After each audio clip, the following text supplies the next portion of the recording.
Hi. கருப்பு கவனி அரிசியில் தோசை செய்யலாம். ஒரு 150 பிடிக்கக்கூடிய டம்ளரில் 1 டம்ளர் கருப்பு கவனி அரிசி எடுத்திருக்கேன். 1 டம்ளர் இட்லி அரிசி, அதுக்கு அரை டம்ளர் உளுத்தம்பருப்பு. உளுத்தம்பருப்பில் நல்லா கழுவி களைஞ்சிட்டு ஃப்ரிட்ஜுள்ள 4 மணி நேரம் ஸ்டோர் பண்ணிக்கலாம். இந்த அரிசியை நல்லா கழுவி 2-3 முறை மட்டும் கழுவி மேல் அழுக்குகள் மட்டும் வரும். மற்றது தண்ணி ஊற்றினோன்னே இந்த தண்ணியை நம்ம ஊறி வந்ததுக்கப்புறம் இதை நம்ம வேஸ்ட்டு பண்ணக்கூடாது. இப்போ 4 மணி நேரம் கழித்து உளுந்த கிரைண்டரில் போட்டுக்கிறேன். ஒரு 2 சுற்று சுற்றுனதுக்கப்புறம் இந்த தண்ணியை, அந்த அரிசியில் இருக்க தண்ணியை கொஞ்சமாக எடுத்து வச்சுட்டு அரிசியும் தண்ணியுமா அதோடு போட்டுக்கலாம். இது தேவைப்படுறப்ப இந்த தண்ணி நமக்கு தேவைப்படும். நல்லா நைஸாக அரைச்சிக்கும் போது நல்லா தோசையும் நைஸாக கிடைக்கும் நம்மளுக்கு.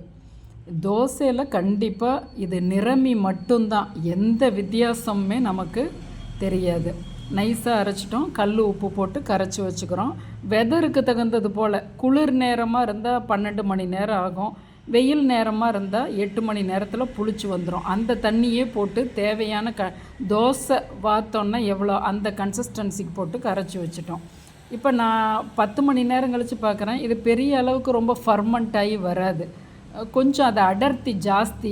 அதனால அந்த நிறமி இருக்கிறது, நார்ச்சத்து இருக்கிறதுல இது போல் தான் வரும். நம்ம சாதாரண அரிசி போல் ரொம்ப உப்பி வராது. அது இல்லாமல் வெதரும் இப்போ குளிர் வெதரு. கொஞ்சமாக இப்போ நம்ம நல்ல தண்ணி தான் ஊற்றிக்கிறோம். ஏன்னா 10 மணி நேரங்கும்போது அந்த தண்ணியை நம்ம கீழே போட்டோம். நல்ல தண்ணி போட்டு கொஞ்சமாக நம்ம எண்ணெய் போட்டுக்கிறேன். ஆனால் நீங்கள் எண்ணெய் போடாமல் ஊற்றுங்க, அப்போ சுருண்டு வராது தோசை. நான் என் கல் கொஞ்சம் மிஸ்டேக்காக இருக்கிறதுனால கொஞ்சமாக எண்ணெய் போட்டுக்கும் போது அது கொஞ்சம் லைட்டாக பெறலும். ஆனால் இழுப்புக்கு நல்ல பேப்பர் போல் இழுத்து விடலாம். நீங்கள் ஃபஸ்ட்டு எண்ணெய் தடவுலன்னா இப்போ சுற்றி வர எண்ணெய் போட்டு மூடி வச்சிட்றோம். கண்டிப்பாக ருசி மாறாது. சாதாரண நம்ம தோசை சாப்பிட்ற அதே ருசி தான். கலர் மட்டும்தான் உங்களுக்கு அந்த நிறமி ஆந்தோசைனின் இருக்கிறதுனால இந்த நிறம் இருக்கும். நான் இப்போ புதினா சட்னியோடு இன்றைக்கி நான் வச்சுருக்கேன். நார்மலாக நீங்கள் எப்போயும் 3 தோசை சாப்பிடுவீங்கன்னா இதுவும் 3 தோசை சாப்பிட்லாம். ஆனால் நீங்கள் நார்மல் தோசை சாப்பிட்டப்ப 2 மணி நேரத்தில் பசி எடுத்ததுன்னா கண்டிப்பாக இது 3 மணி நேரம் கழித்து தான் பசி எடுக்கும். ருசி ரொம்பவே அட்டகாசமாக இருக்கும். ஒரு முறை நீங்கள் இந்த மெத்தடில் செய்து பாருங்கள். இப்போ மருத்துவ பலன் நம்ம தெரிஞ்சு சாப்பிடும்போது இது இன்னுமே நமக்கு பிடிச்சு போகும். பார்க்கலாம் வாங்க.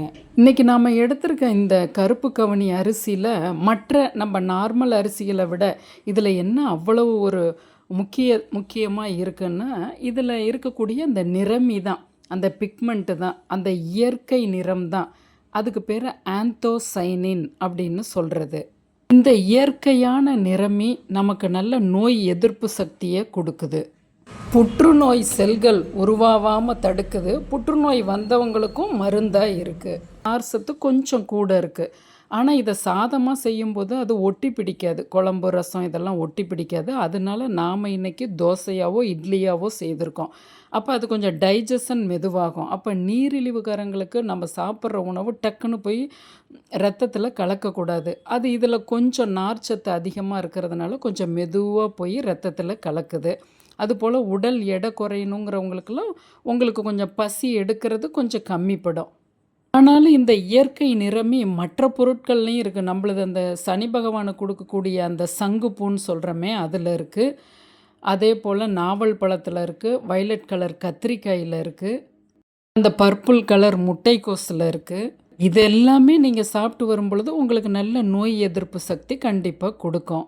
மற்ற அரிசிகள்லேருந்து ரொம்ப பெரிய வித்தியாசம் இல்லை. இதில் இருக்க அந்த ஆந்தோசைனின்கிற அந்த நிறமி பிக்மெண்ட் இருக்கிறதுனாலுமே நமக்கு இது நம்மளோட மறந்துவிட்ட பாரம்பரிய அரிசி, தமிழ்நாட்டினுடைய அரிசிங்கும்போது வாரம் 2 முறை நாம் அனைவருமே இது போல் தோசை இட்லின்னா யாருமே வேண்டான்னு சொல்ல மாட்டாங்க. ஒரு முறை இந்த மெத்தடில் செய்து பாருங்கள். அதோடு அந்த ஆந்தோசைனின் இருக்கக்கூடிய நான் சொன்ன மற்ற பொருட்களையும் உங்களோட உணவில் அடிக்கடி சேர்த்து வரும்போது நல்ல இம்யூனிட்டி பவர், நமக்கு எதிர்ப்பு சக்தி ஆற்றல் வந்ததுனாவே எந்த நோயும் அணுகாது.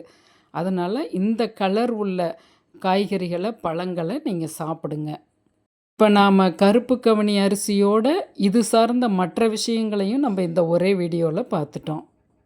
நம் சமையலறை என்றும் உயிர்ப்போடு இருக்கட்டும்.